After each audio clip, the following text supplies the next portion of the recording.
بیا بشین. خیلی خوب، من دستامو بشورم بیام. باشه.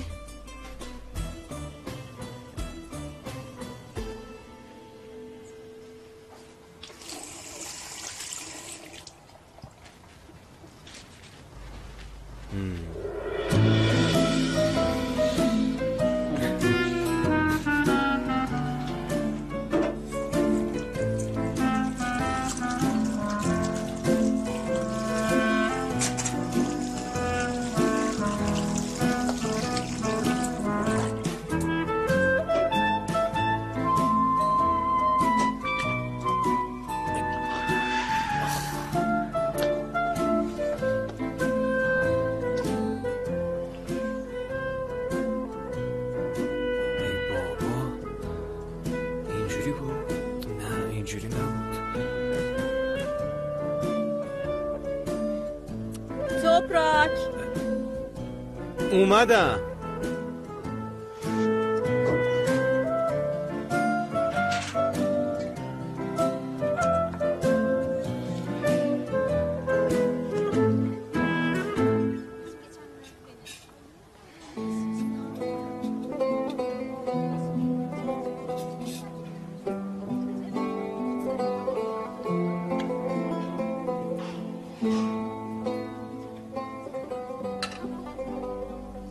بگیر، میدونم دوست داری.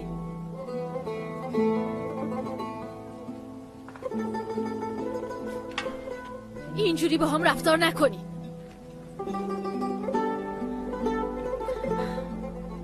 گناه داره. اگه میخواستم منصرف بشن چرا علکی بهش امید دادن؟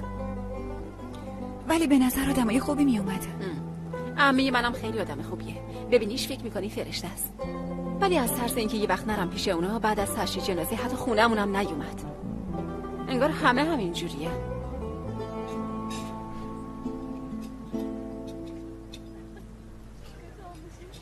تو چرا برای تماشای مسابقه نیومدی؟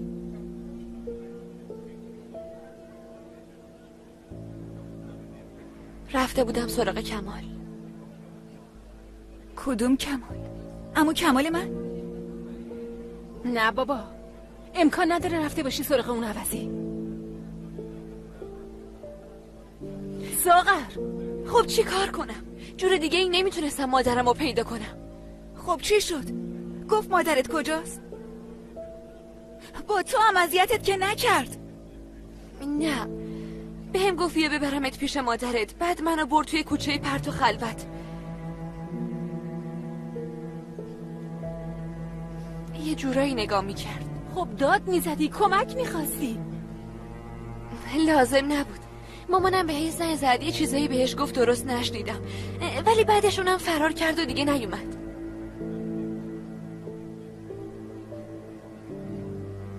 ساغر، کارت خیلی خطرناک بود، دیگه تکرار نکن.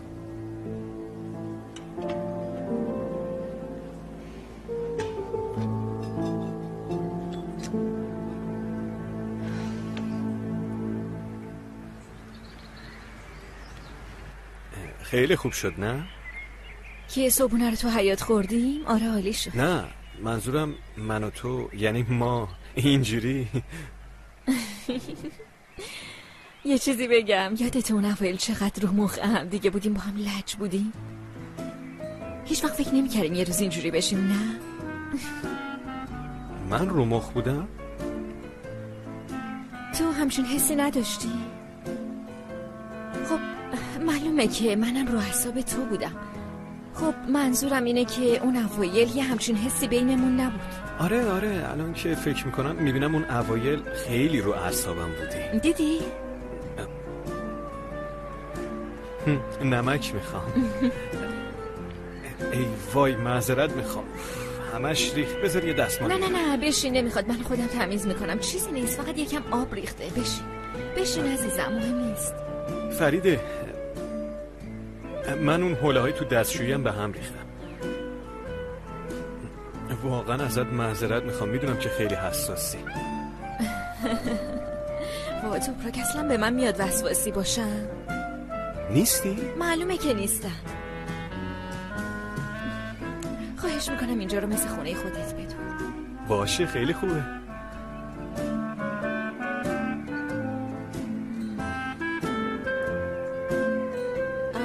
چای دیگه دم کشیده، من برم بیارم. خیلی خوب. کمک میخوام؟ نه تو بشین.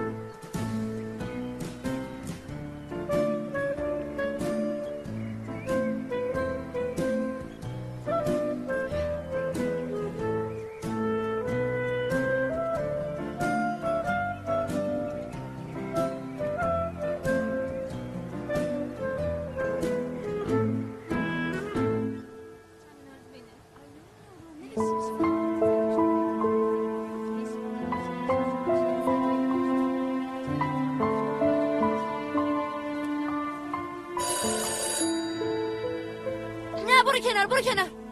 الو ساغر. مامان، میدونستم زنگ میزنی. من خوبم، نگران من نباش. اون آدم اذیتم نکرد. سر به زنگا زنگ زدی، بازم کمکم کردی. مامان، من خیلی دوستت دارم. کی میای دنبالم؟ ساغر دیگه به اون مرد نزدیک نشو. من فقط میخواستم تو رو پیدا کنم. منو نمیتونی پیدا کنی، دنبالم نگرد. منم دیگه باهات تماس نمیگیرم. هر وقت بهت نزدیک میشم یه اتفاق بد میفته. نه اینجوری به نفع هر دومونه. مامان آقا چرا همش خط میکنی؟ مامان تو رو خدا مامان.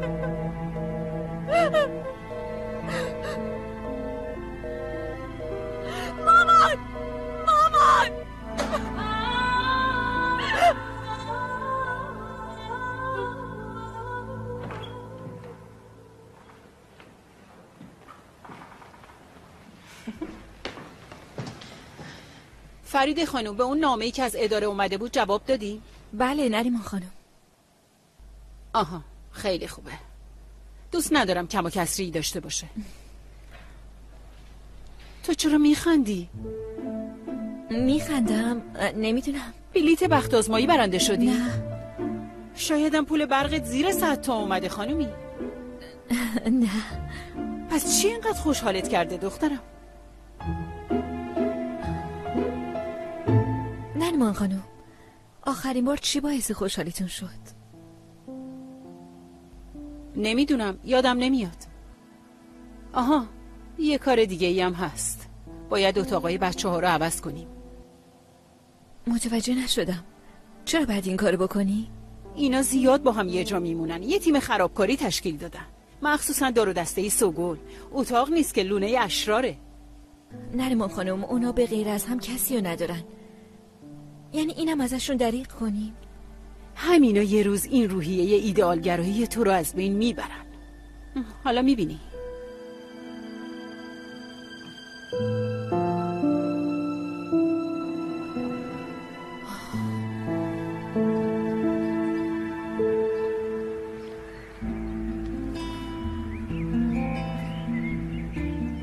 ساغر، خوبی؟ آره خوبم، چیزی نیست. تو خودت مشکلت به اندازه کافی بزرگ هست. شما چرا اینقدر پیگیر مشکل منی؟ برام مهم نیست، میفهمین؟ برام مهم نیست، اینقدر برام دلسوزی نکنین.